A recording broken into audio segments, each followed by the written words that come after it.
So first of all, what made you make the film The Fourth Estate? Really, it was the idea that there's a lot of information, a lot of knowledge about how the media works and how propaganda works and ideology works, and particularly around who owns what in the media and how they get the media to represent the world in particular ways. That I thought, this really needs to get out there in the public. The Americans are very good at making documentaries about the media. We're not. And particularly with the Leveson Inquiry, just skimming the surface and in effect diverting attention away from the real problems by suggesting it was all about phone hacking, listening to a few, celebrities' messages. I just thought it was time to kind of try and break open, the media for people to really understand how it works and what it's about. So can you tell us a bit about how the media is actually structured for people like myself who don't know a lot about it? I mean, the media is primarily structured as a business. I think that's the best way to understand it. It's a business that sells products to people. And much like any other business, it tries to make those products as cheaply as possible and to gain as much revenue as possible from them. So in terms of things like news, we see news organisations, news coverage coalescing around a very small number of stories, largely because those are the sorts of stories that they can do cheaply, but also they can ensure that there's enough interest in to attract advertisers or sales of newspapers and so on. So from that kind of basis as a profit-making business, it's subject to all of the other processes that businesses are subject to, such as the tendency to monopoly, for example, which means that there are ever fewer media organisations because those that are most profitable and most sort of successful are able to buy up their competitors or to force them out of business. So now we find ourselves in a situation where the exact statistics, because they change very often, aren't at the forefront of my mind, but there's a very small number of news organisations in this country. For example, I think there's about 3 or 4 now who own all of the local newspapers in the country. So what they do is the pressure to be profitable increases. One corporation will take over, will buy up lots of local newspapers, and they'll format those local newspapers in exactly the same way. So you can compare websites from different local newspapers, and you see that they're almost exactly the same apart from a few bits of content, which is the same as mass producing anything. The same company makes 10 different types of toothpaste, but they get branded in different ways. So we think we've got a more pluralistic media landscape than we actually have. When it comes to the national newspapers, there are even fewer companies. So you have a billionaire called Lebedev who owns The Independent and and the Evening Standard.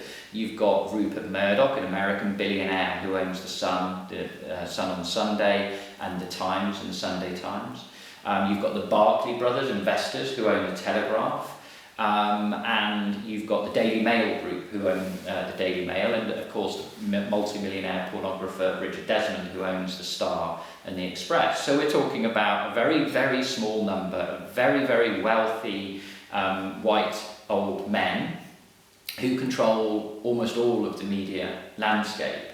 And they are no friends of their readers. Rupert Murdoch, who owns The Sun, which is the biggest selling newspaper in the world, rather hates his readership. He's interested only in his business and his billions and billions and billions of dollars that he makes out of them. And he exploits his readership. He makes them hate each other, thinking they're hating other people, in order to generate kind of income. So, the media landscape is very difficult in terms of ownership, because there's so few very wealthy people who own so much, but also in terms of the kind of mechanics of news. So, if you think about it, if you run a shop, and let's say a newspaper is akin to a shop, and you have lots of different products in the shop, if some people are offering you free products that you can then sell, you go for the free products. Now, what we've seen over the past, say, 20 years is the rise of public relations and press agencies and what have you.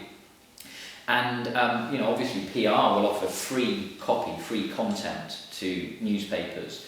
So they don't actually have to pay anything for the stuff they sell. I mean, you imagine it if a shop was given free Mars bars to sell, it's a dream come true.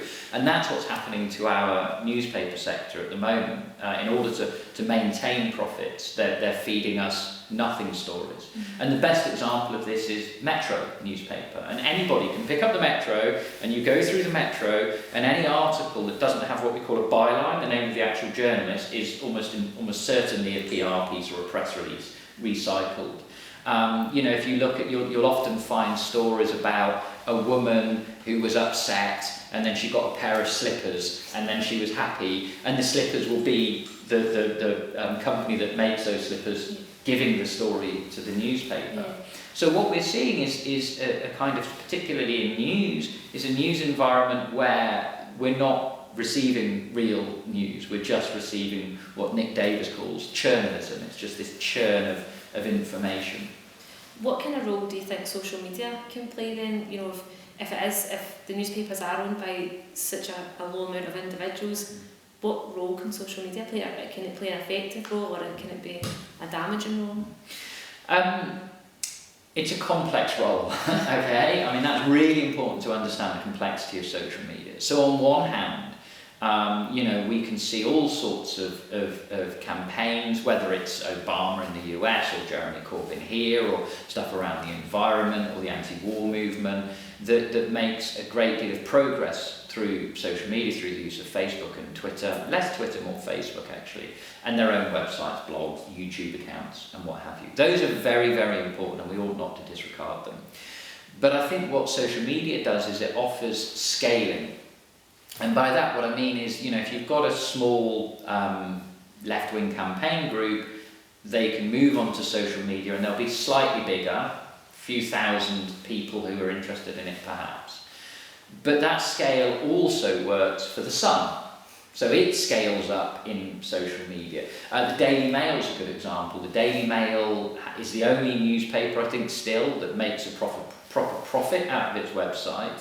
But it does that because it attracts 99 million views a day. So it benefits massively from its online environment. And so do far-right groups who are able to tap into concerns that have been raised in the mainstream media, that are led, in a sense, by the mainstream media. So we could take immigration as an example. And because, what do they say? The media aren't very good at telling us what to think, but they're very good to tell us what to think about. So we think about immigration because that's the frame that's given to us by the mainstream media, and then that's kind of filled with the likes of Britain First, EDL and UKIP, because they're able to kind of, they're like leeches, they're able to kind of leech on to a concern that's been set into play by the mainstream media. So the trick for kind of decent people, let's say, is to find ways of tapping into challenging that, or to tap into other concerns people have and raise those concerns coherently. And I think that's another kind of real challenge of social media, because we don't have, in the decent people community, we don't have the mainstream newspapers or the television stations, so we don't have an existing narrative that those social media can latch onto. So we face still an uphill challenge even with social media, but at the same time it's better to have it than not to have it. It still enables us to do a lot of things we would otherwise not be able to do. Yeah, I would agree with that. Okay.